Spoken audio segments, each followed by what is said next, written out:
This is the Good Neighbor Podcast, the place where local businesses and neighbors come together. Here's your host, Scott Howell. Hello, good neighbors, and welcome to the Good Neighbor Podcast, brought to you by the Friends and Neighbors Group of Cleveland and the greater Chattanooga area. Again, my name is Scott Howell, and I'm your host. For all you first-time listeners, the purpose of the Good Neighbor Podcast is to bring awareness to the residents of our communities regarding the locally owned and or operated businesses in Cleveland, Dalton, Chattanooga, and all the surrounding communities. You know, small local businesses are the backbone of our communities, and they really need our support. And joining me today is our good neighbor, Raj Yogimitra at Studio 22 Yoga. Did I get all that right, Raj? You got it, Steve. I'm sorry, Scott. Scott, hey, that's all right. I get called. My name's Scott. I get called Steve. And I get called John a lot. I don't ask me how the John comes in there, but I get my name's mistaken a lot for that. So don't worry about it. We're glad to have you with us today, buddy, and look forward to talking about Studio 22 Yoga and finding out what it's all about. But before we jump in, Raj, would you like to share anything with us about yourself and your family? Sure. To tell you a little bit about my business, it's Studio 22 Yoga. It's located in downtown area, just a block away from Courthouse, if you're familiar with downtown area. It's right across from the street where the St. Luke's Church is in downtown. Scott, we are celebrating 10th year. This is a 10-year anniversary for my studio. So if you're strolling down in downtown, maybe for the vintage car show that's there, it's hard to miss where the studio is. It's in the same building where Gardner's Market is. So I would like to let listeners know that we are very down-to-earth studio. Okay. It's a really low-key studio. The primary focus is on breathing and moving with breath. So we are not selling any products. There is no merchandise in that studio. And we do not offer any other services than just the plain, good old yoga practice. Okay. So just bring your mat and come on down, right? There you go. Yes. And well, thank you for sharing that with us, Raj. So can you share with us a little bit about your journey? What brought you to actually open a yoga studio here in Chattanooga? Oh, yes. So lived in this town for 23 years now. I call this a home. I immigrated from India in my early young days and always loved being here, Scott. The river, the mountains, and the tranquility of small town is so appealing and compelling to stay around here. Yes, it is. And I started my business as kind of protest towards the widespread commercialization of yoga that you see quite a bit around here. Okay. Basically, I made sure that we stick to the basics of it, the teachings of yoga, which means it's non-materialistic. Breath is the key, is the foundation to your practice. Meditate in your own ways. I'm not going to tell you how to meditate.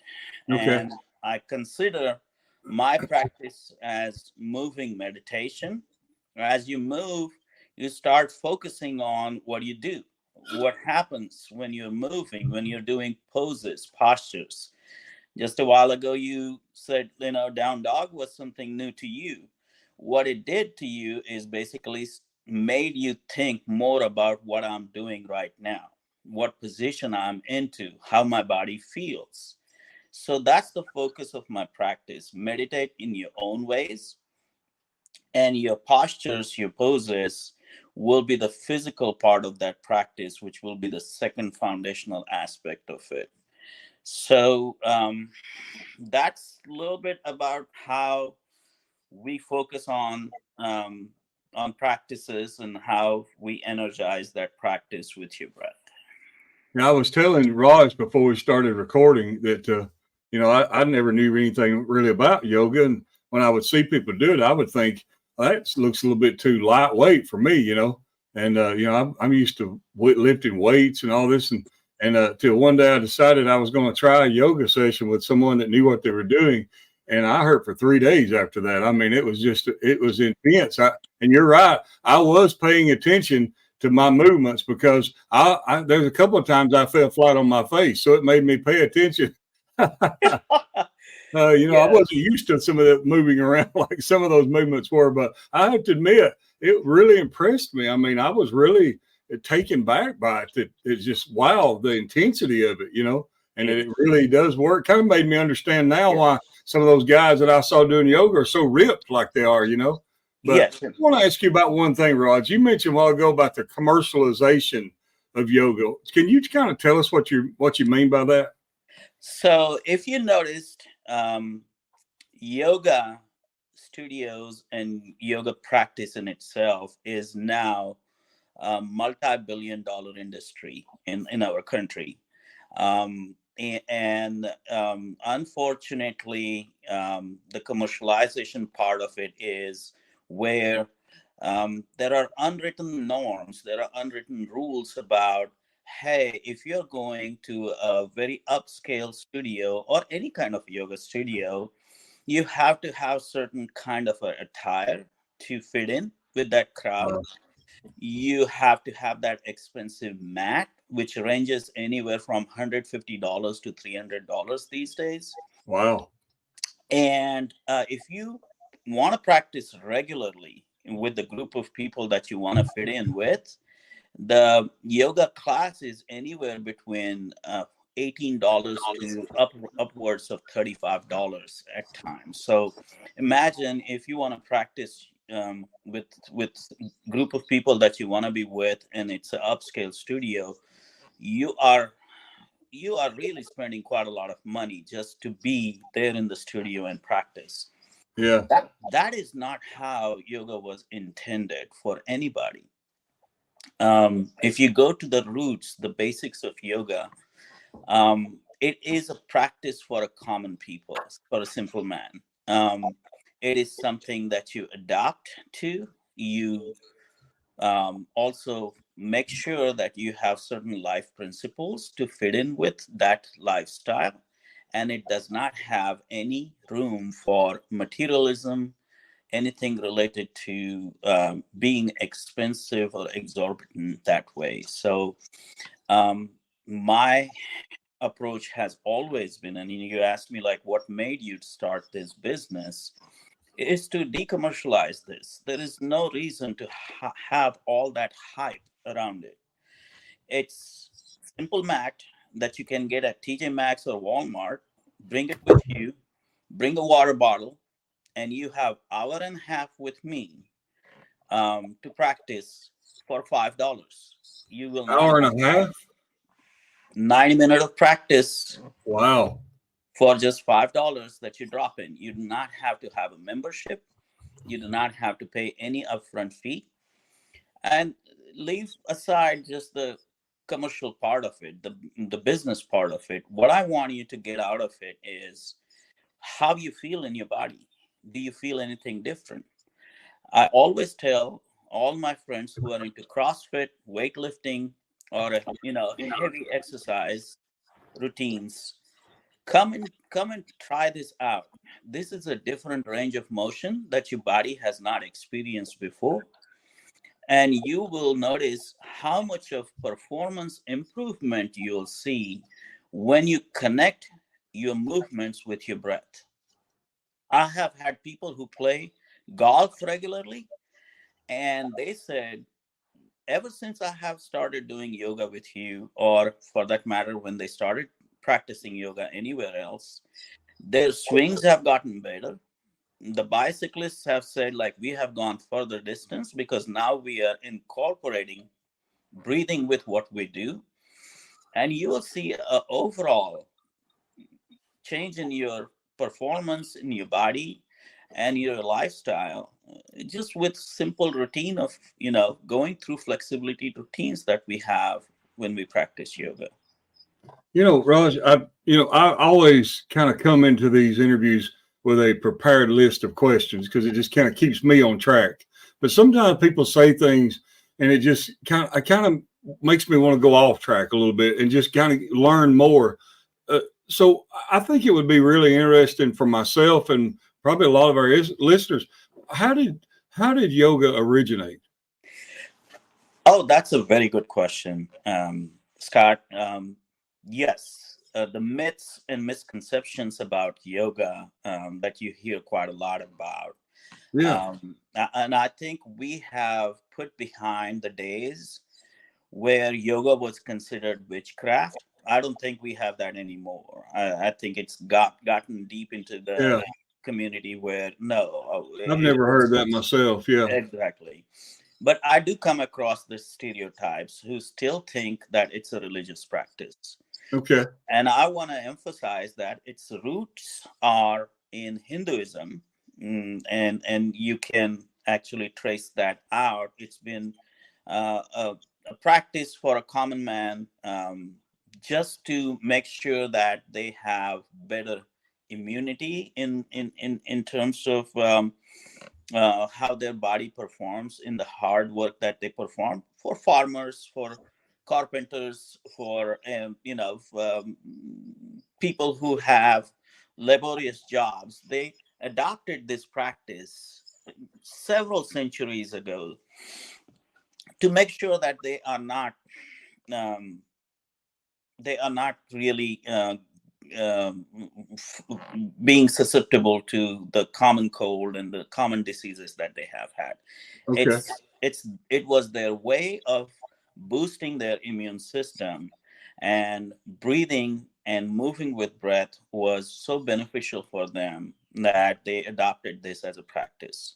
Okay. Now, if you want to make it a religious practice, you can definitely make it a religious practice. There is always some chants, there are some songs that you can sing with it. But then, that if that's not what your intentions are, then definitely this can be a very simple physical routine that you can adopt to, and you can get the first-hand benefits of doing what you do with those routines. So what I'm hearing you say, it may have been born out of a particular religion, but you don't have to be a follower of that religion to reap the benefits of yoga. Is that right? That is correct, Scott, Okay. because if you notice, yoga has reached every corner of the world. You Yeah. go to any country, and if you just utter a word yoga, they immediately know what that means, right? Yeah. They may not know the intricate details of what that practice is, but everyone knows yoga. If it Right. if it were to be a typical hardcore religious practice, it would not have spread where it is spread now. So its ability to detach religion from the practice is what has gotten yoga so far in the world everywhere. And that's what I recommend people. You come to my studio, you will not hear a word about religion in my studio. And I Okay. understand, everyone has their preferences of what they do, how they do things. And what we are here in Studio 22 Yoga is purely for a physical practice. Okay.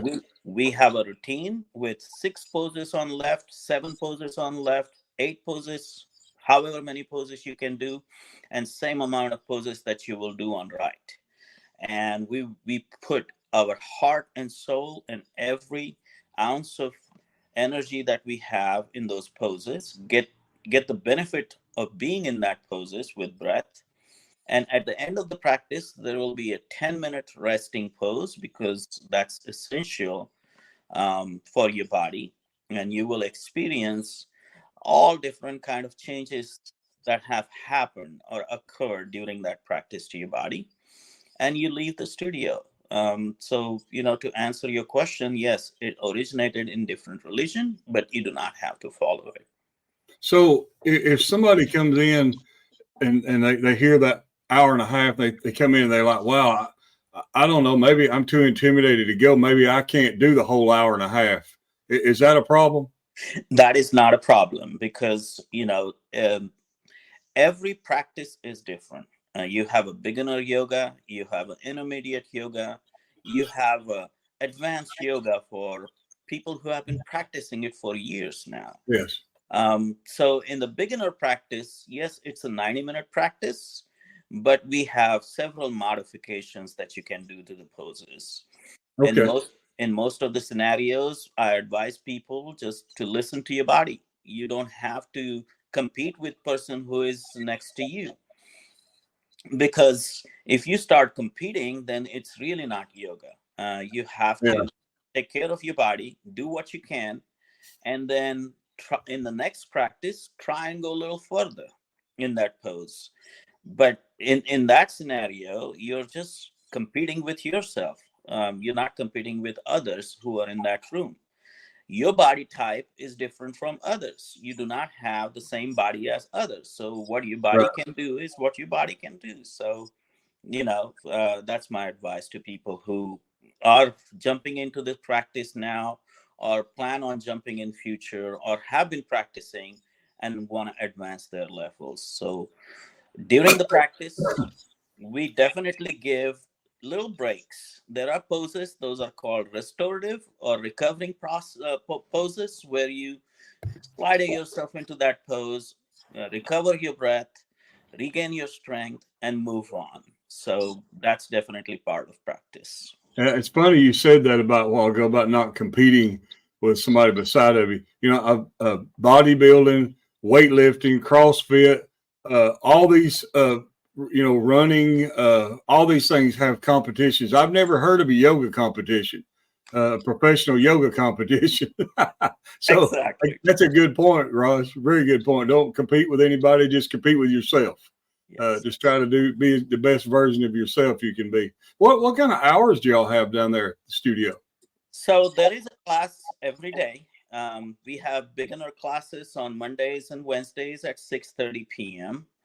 And then intermediate to advanced classes on Tuesdays and Thursdays at 7 p.m.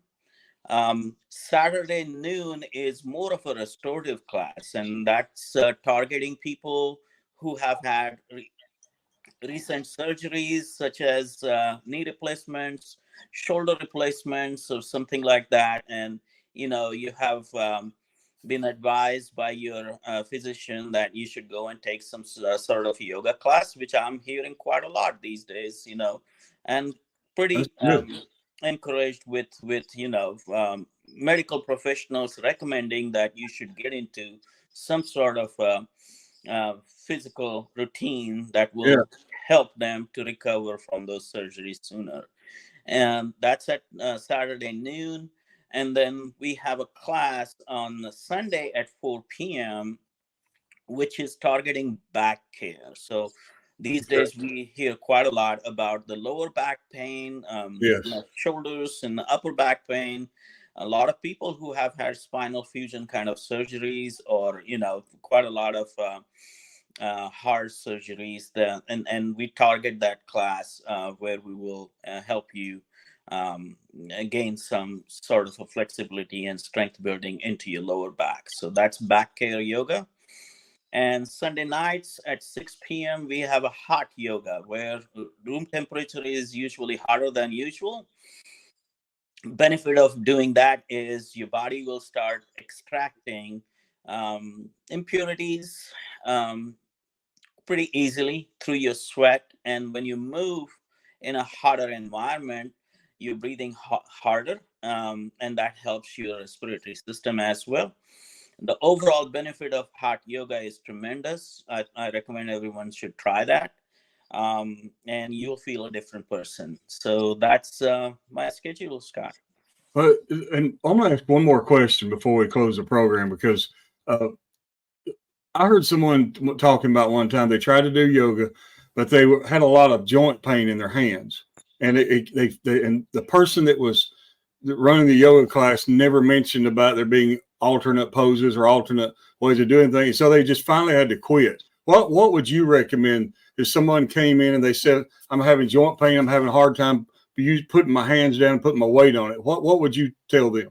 What I would suggest is first do a research. There is a class for everybody, and understand that If you end up in a wrong class, you'll have a bad experience. So if you are a beginner, but you are going in a class where part of the routine is where you're getting on your headstands, that is really not your class. Right. You have to start with a beginner level and make sure that you will build that strength in your body. Eventually you will get to the level where you will be able to do everything that your instructor is asking.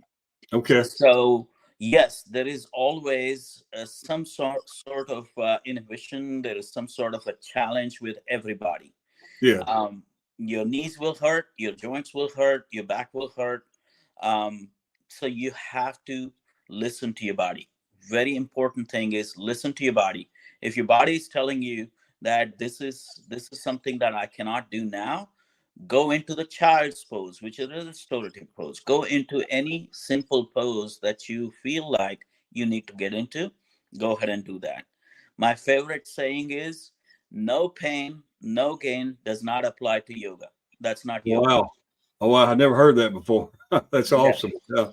Well, So, I think there's so many people now suffering from arthritic conditions that it's nice for them to know there's a low impact exercise that I can do that has some type of alternate that lets me still participate in it, but it also protects the pain I'm feeling in my joints, because obviously if they get swelling in their joints, it makes it worse on them. So there's something they can build up to that point. So that's great to know, Raj. I appreciate it. I tell you what, sure, I've enjoyed having you on the program today. But before we go, I know everybody would like to know how to contact you, or maybe do you have social media or anything that people could find out more? Just tell us online or offline how people can reach out to you.